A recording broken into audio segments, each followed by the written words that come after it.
guys and ghouls, and welcome to another episode of Fright Mike. I'm Liz. I'm Sam.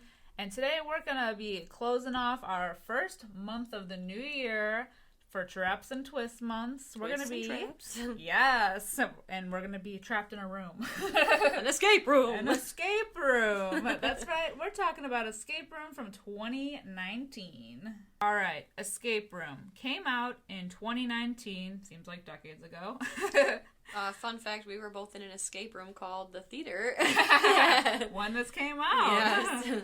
And it was just as terrifying. Absolutely horrible. It came out around, like, Valentine's Day, didn't it? Wasn't it, like, a February release? I think so. I don't know why I didn't see this when it came out.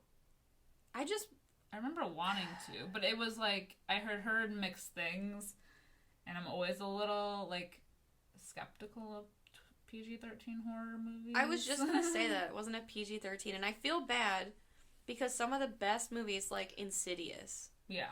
PG-13. Yeah. So I feel like they beat the stigma, Mm-hmm. but yeah, 9 times but out of 10. you have some that are, well, you have like a lot that are sus. Exactly. Like, I think Ouija, the first one, was PG-13. And it was so bad. Yeah. Yeah. This one just seemed like, it's like one of those, like, I'll wait for it to come to Redbox. I Yeah. don't need to see it. And And we could did. see it for free. And we did wait for it to come to Redbox an entire year later. Yes. Which is how I saw it. But yes, Escape Room 2019 currently has a 6.3 out of 10 on IMDb. It is a 51% on Rotten Tomatoes, so it is very middle of the road there. Middle of the road. As middle as you can be, pretty much. Pretty much. But, yeah, well, this is a movie. Yeah, it's, I do like puzzle movies. I feel like for what it was, the first time I saw it, I did think some of the things were, like, pretty tense. I was like, yeah. like some of the, rooms, I was like, ooh, God. It's interesting because I feel like there hasn't been a whole lot of... I don't think... Is this the first movie to be, like, based off of actual, like, escape rooms? Because I know escape rooms were, like, big in 2019. Or, like, they started off being bigger. I don't know. Because I know there are several escape room movies. Mm-hmm. But I feel like this was, like, the first Big one, at least that I'm aware of. With kind of bigger names, I guess. Yeah, like, it's the first movie about escape rooms that's come to a theater. Not straight to DVD. Yeah. Or, like, straight to Shudder. And then all the escape rooms got shut down this year. Yeah. Or last year. Well, it's crazy. 2020. So, I was reading, like, about this movie and whatever, and I guess the release got pushed back because, so you know how in the first room in this, it's like a giant incinerator with the flames and all that? Yeah. Apparently there was an incident in Poland, I think, where there was, like, a group of people that were, like, burned alive in an escape room, and and it just seems like such a weird coincidence that the first room in this is in a giant oven. Yeah. So, yeah, apparently it got pushed back, the release did, because, it's sensitivity and all. Yeah, but I don't know if it was every country or... Yeah. I was like, oh, shit. Oh, my God. No, I had no idea. Oh, my God. Oh, my God. Yeah. That is terrifying. Probably a good idea on their part. That is, like, such a weird coincidence, though, because that's literally the first room. I know. I read that, and I kind of, like, it spooked me a little bit. 1 of 6. And I think they're coming out with a sequel to this movie. Oh, God. I mean, the ending definitely sets you up for a sequel, but, yeah. But did this do well enough? I mean, obviously it did, because it's getting a sequel, but I feel like no one really talked about it that much. See, I don't know, because Shrek the Third was definitely not a good movie, and it still got another movie after that. So, does it have to be good to get a sequel? Maybe not. Oh, yeah. I mean, I feel like that point's been proven by the countless movies that are not good that just keep coming out. Yeah. Like The Nun. Yeah. The Conjuring Like, I'm universe. sorry. The Conjuring 1 was so good. Yeah. And everything else to come out of that whole quote-unquote Conjuring universe is pretty trash. Pretty dog shit. Yeah. I like the second Conjuring, but not as much as the first one. Definitely not. No, absolutely not. I remember I watched... I can't wait to talk about the Conjuring. Oh my God, it's gonna be so good. All right, more to come. Yes. Let's jump into Escape Room, which starts off, we get a cold open, So we're in the middle of an escape room, like, We're already room. in. Yeah, we're in it. And there's a boy, and he's got to solve these puzzles, which is what this is all about. And he's, like, starting to get crushed by this room. Like, the walls are Very all... Star Wars-esque. Yes. It's like he's in a trash compactor, and the walls are slowly closing. And that's the cold open. Woo! We don't know if he made it or not, but we're assuming no. Well, we will find it, because it's the same boy. Yeah, well, like, at that time, though. Oh, yeah. And then we meet our characters. We have Zoe, who's a physics student. Nerd. Who's studying the quantum... I had to write this down, because I was like, I don't know if I'm going to remember what this is called. I just literally wrote, she's a nerd. Huge nerd. She is a shy little bean, but she is studying quantum zero effect, which is a system that can't change while you are watching it. Whatever that means. I'm not smart enough to understand, so I'm not even going to try. That's why I wrote it down. Yeah. I'm like, there's no way I'm going to remember this. We also meet Ben, who's a stock boy and kind of a loser, I guess. Yeah, he's trying really hard to get promoted at his job and is not having very much luck of that. And then we get Jason, a businessman. He's kind of a dick. Yeah, he's like a really young, successful stockbroker. Yes. Type. So he's like a big shot at his job, and all three of them are gifted a black puzzle box. And once they all figure out how to get it open, and that's the weird thing, is like the box is each gifted to them individually, and it's all from someone they know. So like, for Jason, it's a client that he just was talking to, and with Zoe, it's her teacher that she was just speaking with, and I don't remember, was it Ben's boss? Yeah, it was Ben's boss. Yeah. That gifted it to him. So they all think they're getting this, like, gift from someone that they're close enough to, and when they get it open, inside is an invitation. The first to escape, and then I always feel bad, I don't remember if it's Minos or Minos, but it is based off of Greek mythology, of King Minos and his Minotaur, where there's a labyrinth in the Minotaur. I love that story. But it says the first to escape the Minos escape room wins 10 G's. So, yes. So they're all going for it. Clearly, I mean, I would. Hell yeah. Although I don't think I would fare well at an escape room. I've never done one. See, I think... I don't know. I don't know how it would be. I think maybe the pressure would make me crumble. Yes, because I always think... So, like, first of all, if this were me in this scenario, it wouldn't be me, because I wouldn't be able to solve the box. Let's just say that. I would have thrown it against the wall. Yeah, same. I would have been like, cool paperweight. Sick. Yeah, I think when I know that there's a greater meaning to something, I put too much pressure on myself, and then I'm not looking at the right things. Yeah. I think, like, everything that doesn't mean anything means something, so I'm like, it's gotta mean something, and then the most obvious shit I don't catch. Yeah. Which there's a lot of that in this movie, where there's, like, little things that they... Like, you barely catch it, and you're like, oh, I would have never. Yeah. Oh, God, no. Like, she would never. So, after this point, we do meet our other three characters, Mike, Amanda, and Danny. And they are joining the other three characters in this, it looks like a waiting room at the, what's the company? Is it Minos Escape Rooms? That's what the building is? So. Okay. It's some skyscraper. Yeah, some, fucking Terminator shit. So they're all, like, kind of waiting around, and they're, like, talking to each other, and Ben's like, I'm gonna go smoke, and he goes to leave, and the door handle breaks off, and they're like, oh, it's the start of the escape room. Oh, yes. Well, at least that's how the one guy is. What's his name? Danny. And he is the escape room buff of the group. He's like, I've done 100 of these. He literally starts listing off, like, he's like, I've done the, like, space one, I've done the army one, I've done, like, all these, like, different escape rooms. So he, like, knows. He knows what's up. He knows what's good. Yeah. So they notice that where the handle was is, like, an oven dial, like what is it, like a thermometer? Yeah. And they're like, oh, it's gotta mean something. Well, I think it's Zoe. She sees the book Fahrenheit 451 laying around. So she's like, we said it's at 451 degrees, which ignites a giant oven. So the room is just one giant oven Hot box. melting. Which, this puzzle... Okay. The first time I watched it, I was like, this is sick. Like, the whole movie, I was like, these are so cool. Yeah. The second time I watched it, I was like, nah, I got questions.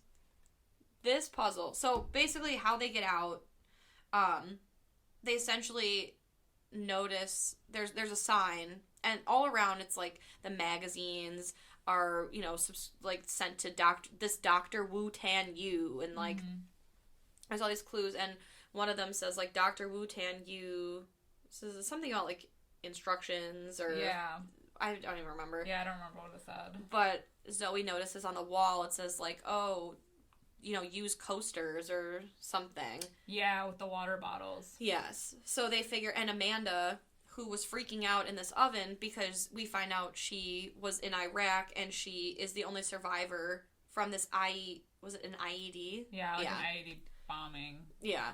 So she's like freaking the F out, and they tell her to drink some water. Well, they're like, oh shit, the glass, if there's water in it, there's enough weight in it to hold these coasters down, and all 6 coasters have to be like pressed down on. Yeah, for the door to open to get out of the escape room. And they make this big deal, like, they don't have enough water because the last cup that they need isn't full enough. And luckily, Danny's a degenerate and brought some liquor in. So they all make it out. But my question is, first of all, that door that they couldn't escape from had hinges on the inside.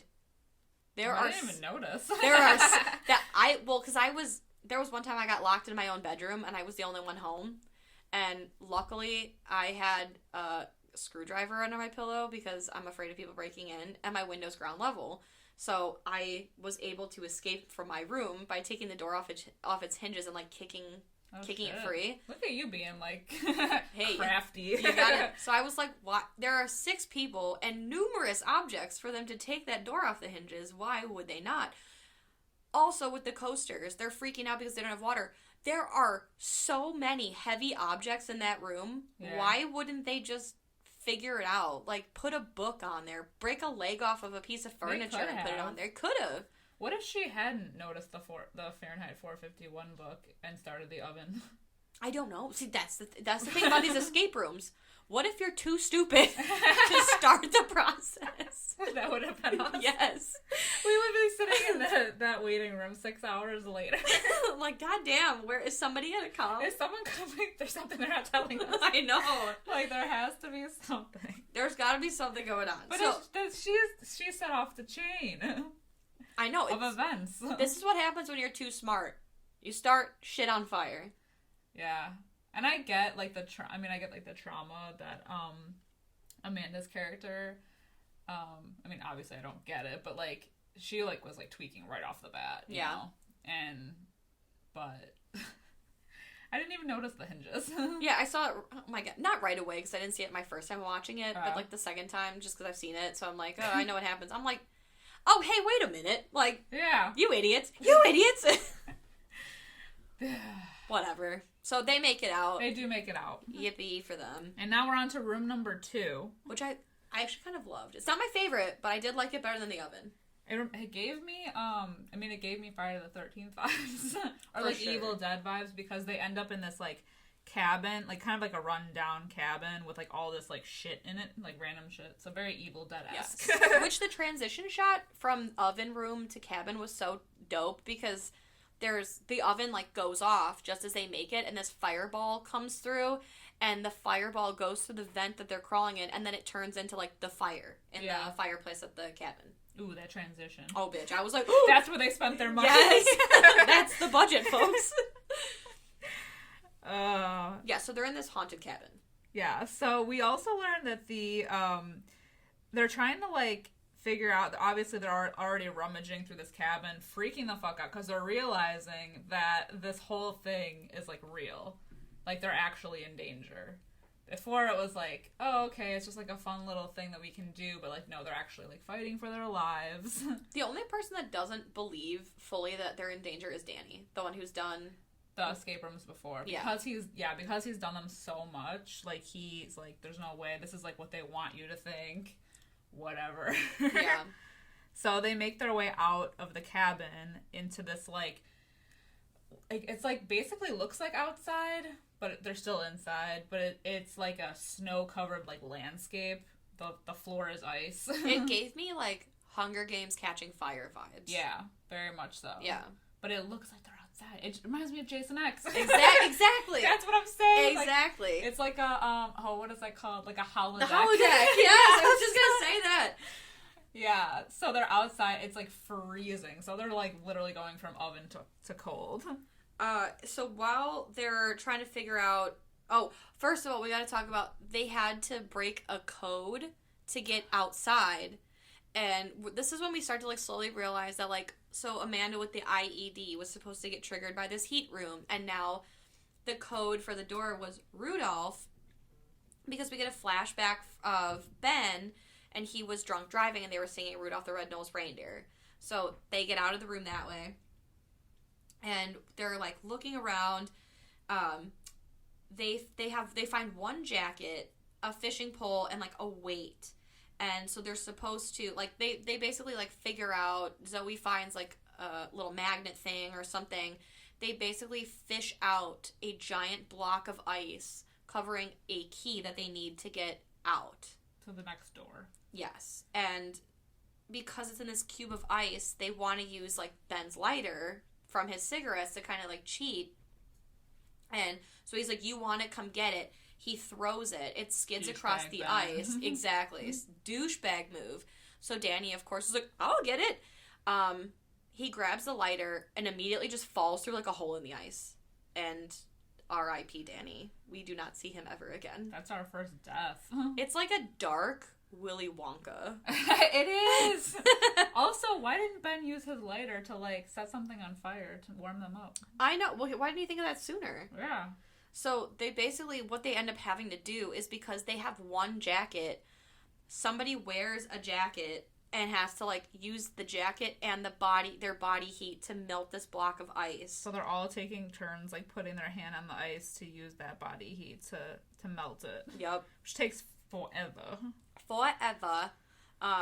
So finally, they get, like, the key melted, and they open a door, but they're like, oh, well, nothing's, or they turn the key, and they're like, nothing's happening, but a door on the opposite side of the ice opens, and while they're running, the ice just starts, like, exploding. Correct. Yes. The game makers did them dirty, like, real dirty. Yeah, it is fucking wild. But then they escape into the next room, so they're down one person, so now there's only 5.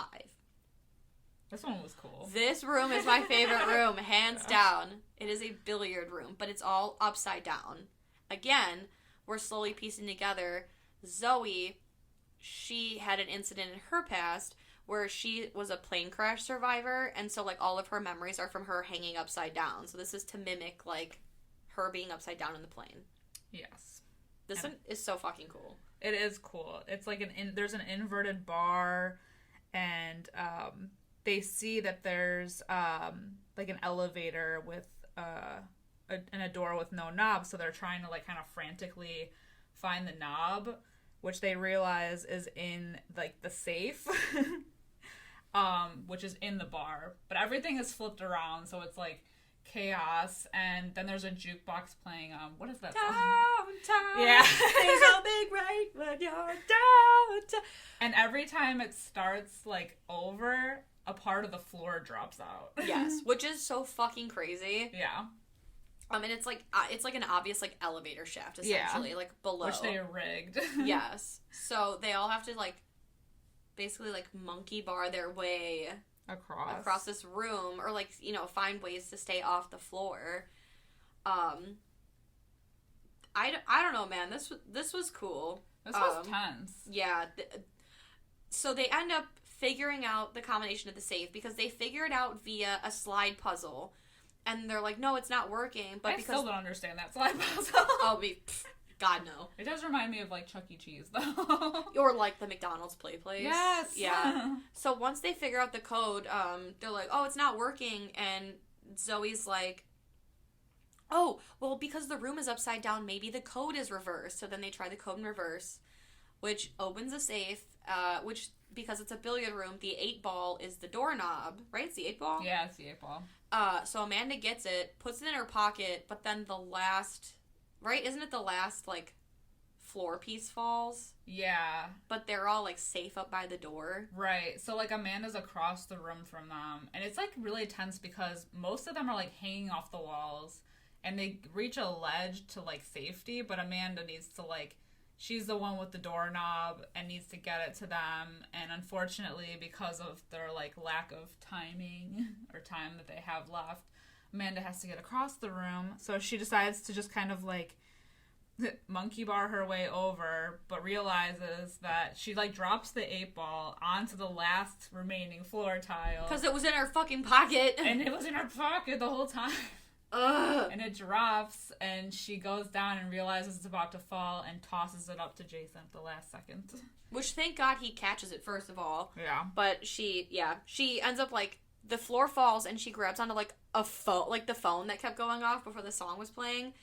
So she's dangling there, and she's like, no, I'm toast, man. Yeah, she realizes. So, Amanda ends up falling to her death. A fallen soldier, quite literally. Yes. Literally, yes. And then we are in room 4, which is a hospital ward, and this is when, like, the movie starts to, like, reach the peak. We're like towards the climax, I think. I never really know how to tell the climax. I know what a climax is. Yeah. But they're okay.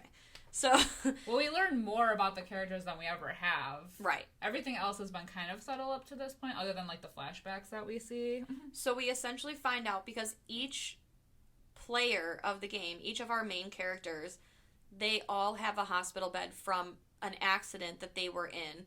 And we find out that they are each the sole survivor of an accident. So Zoe was a sole survivor of a plane crash. Ben was a sole survivor of his drunk driving accident. Jason, him and his college roommate went boating or fishing or something. Their boat got overturned, and they were stuck in icy water, and his roommate passed away. Amanda was her IED survivor. Mike, he was like a miner. That survived the cave-in. Yep. That killed everybody but him. So they each, like, were a sole survivor. So Zoe's like, oh, great, they're trying to see, of the lucky people, you know, these 6 lucky people, which one is going to be the luckiest. Right. So they're kind of walking around the room, and they do see that there's that sign that says, like, or no, it's like the videotape that says, like, you have to put your heart into it to figure out, like, what the next clue is. So they take this literally with the EKG machine that's, like, hanging on the wall. And Zoe kind of goes nuts at this point, because she is just like, I don't like that they're toying with us like this. Like, she just decides, like, she's just gonna start smashing all the cameras in the room. Well, that's because she figures her, like, quantum leap bullshit right. or whatever. Because it's like, oh, nothing can change if it's being watched or whatever that. Right. So if they're watching us, then yeah, this is the only way that we can change it. So she starts smashing the shit out of these cameras. Meanwhile, Jason over there is shocking Mike with the defibrillators, because he's like, oh, we got to put our heart into it. Well, if we increase our heart rate, you know, then it'll open the door. But I thought defibrillators stop the heart. I think it just, like, jump starts it. I'm confused. Okay. It jump starts, because it's like when people's heart goes, like, when they flatline. Yeah. And you, like, zap them. Okay. To, like, jump start it. See, but I think he was doing it too much, and that's why he, like, the increase, he was more, like, electrocuting. Okay. So unfortunately, Jason ends up accidentally. Not so accidentally. Yeah, killing Mike. Until he realizes, oh, well, it's not a high heart rate that they're looking for. It's a low heart rate. Mm-hmm. And he is, because of his icy incident. Where his heart rate almost stopped. Exactly. He's able to get himself back into that mindset, and he lowers his heart rate down to, I think it was like 50 beats per minute. Right. Below 50 beats. I don't even know if I mentioned that the room was filling with poisonous gas. Oh, yeah, we did. They only have, like, 5 minutes. Yeah, so, of course, he gets it. He figures it out after the poisonous gas starts, like, leaking into the room. Or, like, it's, like, right around the time it starts. Yeah.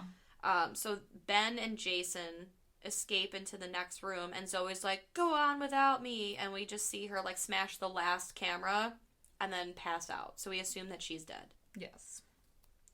And then, so now we're in our last room, which is number 5. And this is when, like, Ben and Jason start kind of, like, fighting a little bit. Because this is, like, this one was pretty cool, too. It reminds me of, like, a club.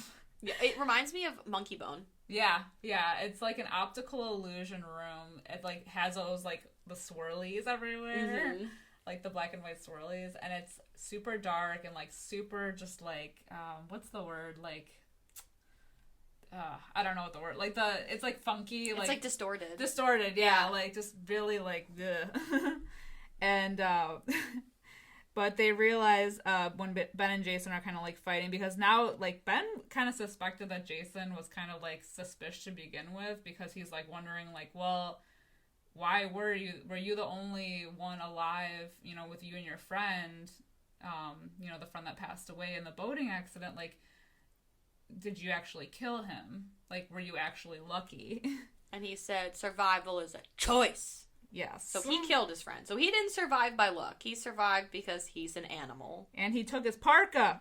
That's right. He did take his parka, that son of a bitch. But they do find that, like, hatch in the middle of the room. And they open it. And they find that, like, hallucinogenic substance, which, like, sprays out at them. And the only way to, like, fight that is to get the antidote injected, but they only have enough for one. So then it starts this whole, like, knockdown, drag out, like, drug-fueled fight, which with all the swirlies and the distortion, it's wild. Yeah. It's, like, maniacal, and basically what had happened was it looked like Jason was going to get it because he, like, fucked up Ben's leg, but then Ben said, nope. And he, like, I don't know what happened, but basically Jason ends up, like, knocking his head on something hard. Yeah, like, he smacked him against something hard. And Ben's the one that found it, and I feel like he was looking at it for a while before he decided to, like, kind of say something about it. I would have been like, draw. Well, that's like when you're high and you're like, yeah, everything's so slow down that you're like, wait, what? And then it's too late. But Jason in the background was like already freaking out. Yeah. And just like smacked right into him. So Jason dies. Jason dies, R.I.P. And we just have Ben going into our last room. And that's where the movie started. The room from the beginning. I also got questions about this room.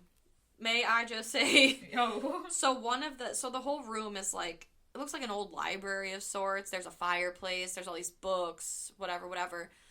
And in the beginning of the movie, we see he's like, oh, I need the combination because there's a combo lock on the door. And he goes over to the wall and you need to put the correct 4 numbers in.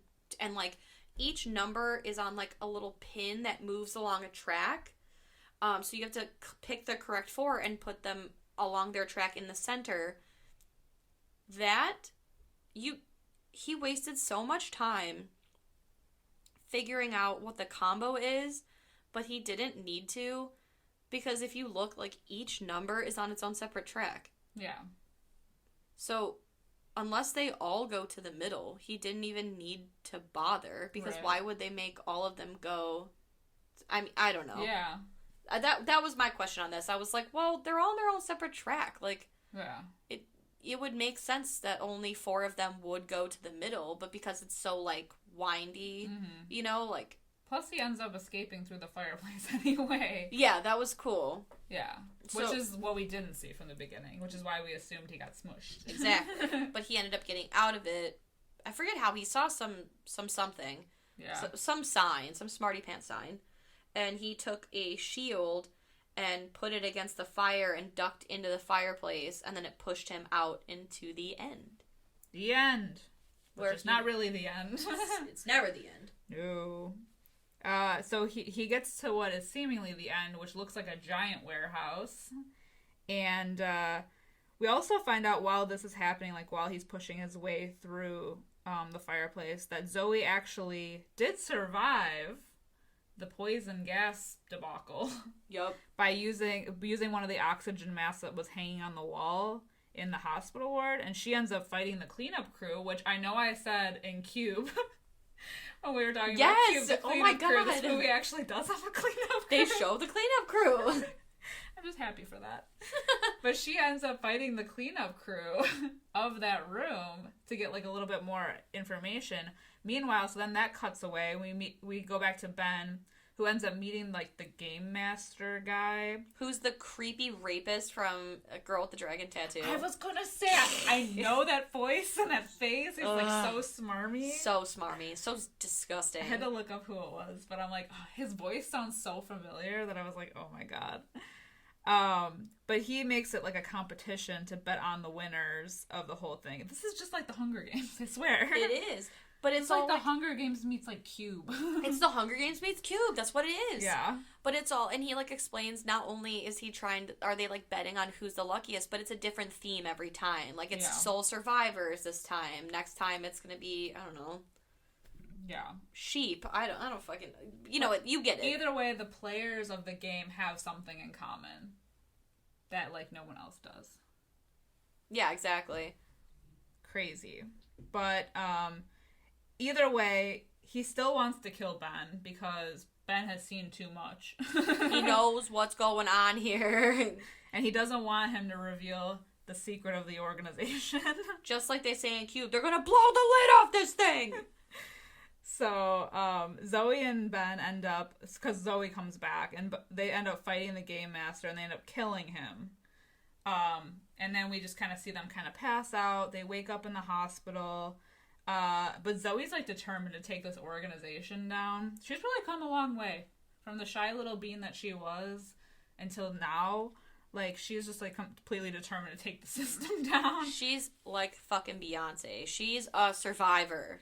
And so she ends up taking the cops back to the headquarters. But by then, this whole goddamn operation has been, like, completely destroyed. And literally wiped clean. Literally wiped clean. All of the rooms have been destroyed. It looks like there was nobody ever there. It looks like it's abandoned. Yeah. And everything's been covered up. So they're like, okay. Well, the only sign, the only, like, wink, wink, nudge, nudge that was ever, like, a real thing and not just something she made up was on the wall. It says, there's graffiti and it says, "No way out." And she pieces together with her nerd brain that Wu Tan Yu, which is the doctor's name that was all over these, like, escape room things, is an anagram for "No way out." Ooh. But nobody will believe her because she sounds fucking crazy. 6 months later. Always 6 months later. 6 months later, we see Zoe and Ben. They're still friends.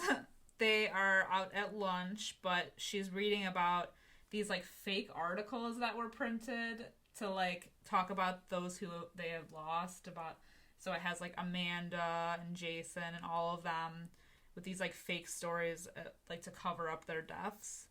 And she also is, like, determined. She's still determined by this point to take this, like, this organization down because she pieces together that their logo is, like, coordinates to, like, their main base. Which, like, you have way too much fucking time on your hands, dude. Just be grateful you're alive. Exactly. But yes, their coordinates that lead to this place in New York. They want to take a plane. Surprising for her, because my ass would never get on a plane again if it crashed. Oh, hell the fuck no. I'm walking. I'm walking, I'm biking, I'm scooting. I'm never leaving. I'm not flying. Yeah, I'll take a goddamn boat. She's like, I already got the plane tickets, so they were going, apparently. And Ben's like, okay, fine, I'll go with you. Cut to, all of a sudden, it's like, the plane, we're going down! And it's like this whole crazy shit, and the plane's gonna crash, and it looks like fucking Mount Rushmore. And then they're like, cut! And it's these Wu-Tan Yu, Minos people. Yeah, they're setting up a trap for Zoe, and they're like, what's the survival rate of this game? 4%. Perfect. Da da da da. The ultimate flight simulator. For real.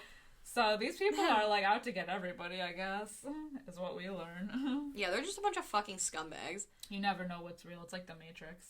It's true. Once you're in, you'll never get out. Literally. So that kind of sets it up for the sequel that I'm assuming is still happening. Yeah.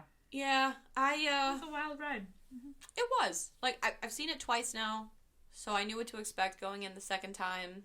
I do not think it is a like, super genius, fantastical movie, but I do think it's a fun watch. Yeah. Like, yeah. I did not mind watching it a second time. I would watch it again if someone put it on. It's very that. It seems like the kind of movie that you would, like, catch more things as you watched it, just because some of the rooms are so, like, cluttered full of stuff, but they have, like, hints everywhere. Ooh. Exactly. You know what would have made it cool, too? If it, like, there were multiple ways to get out of rooms, and they had to, like, choose the way, you know? Ooh, it'd be like a Goosebumps, like, reader beware, you choose your scare. Yeah! Like, you could burn, or you could drown. Right. And I do like that, you know, they, like, kind of tailor-made the rooms to, like, mimic each person's like, accident. situation. Yeah. Which is interesting that, like, okay, so the oven room was targeted for Amanda, but she didn't die in that room. Right. And Did any of them die in the room that was made for them? I don't think so. Yeah, no. No. No, I guess not. Because I was like, well, Mike, but no, Mike was a minor. What about Danny? He got shocked. Danny was... Oh, Danny was asphyxiation. So that Danny was the hospital room. Oh, that's right, with the poison gas. Yep. Yeah. True. Crazy. So I think it has, like, its clever points and clever moments, but I just, like, the door being on the hinges and the numbers on the track, it's, like, stupid stuff that I'm like, I feel like this could have all been avoided. Yeah. Like, I feel like it didn't need to be like in this. the heat of the moment, literally. For real. They were blinded. Blinded by the light. So what would you rate Escape Room 2019? I want to hear yours first. I think I'm going to go middle of the road with the critics. I think I'm going to go 2.5 out of 5. See, that's what I did too. I did 2.5 out of 5 because it was still a fun watch. I wouldn't say it was, like, the best thing ever, but it was a fun watch. Yeah. I enjoyed it, you know? I'll probably see the sequel. Yeah. Yeah. I want to know what happens with Zoe. Yeah. If she's in the sequel. I want to know what happens. Oh. What if they made it, like, R-rated, like, almost like Final Destination? They should. They really should. They need to make Death a prominent character. Death is the other person in the room with them. Exactly. Oh, like a little Grim Reaper. Yeah, they should make it... I think they should make the sequel R-rated, make it a little more fun, a little more bloody. Yes. No holds barred. Yes. I want it all out. Bards away. Exactly. Well, guys, we escaped another month of horror. But you did not escape another episode. Unless you made it this far. That's true. And if you have... Congratulations. You don't win 10 grand. You win our love and affection. You do win our love and affection. Let us know what you think about Escape Room from 2019. Or if you've seen any of the other escape rooms, which went straight to VOD. Yeah. Are they any good? Are they any better? Are they any worse? And will you see the sequel? Because I might. Shit, you might catch me there. If it comes out in 2021, I'll just be so excited to go to a movie theater. I'll see anything. I'll see Lincoln. Ooh. And you fell asleep during Lincoln. I certainly did. I was like, oh, hell no, not this. I'll see The Nun too. For real. Well, you can catch us and let us know. But you can catch us on Facebook, Instagram, Twitter. We're rocking, we're rolling, and let us know your thoughts. If you want to support our show, our efforts, we do have a Patreon at Fright Mike Podcast. We have tons of bonus content over there. Until next time, I'm Liz. I'm Sam. Rest in peace.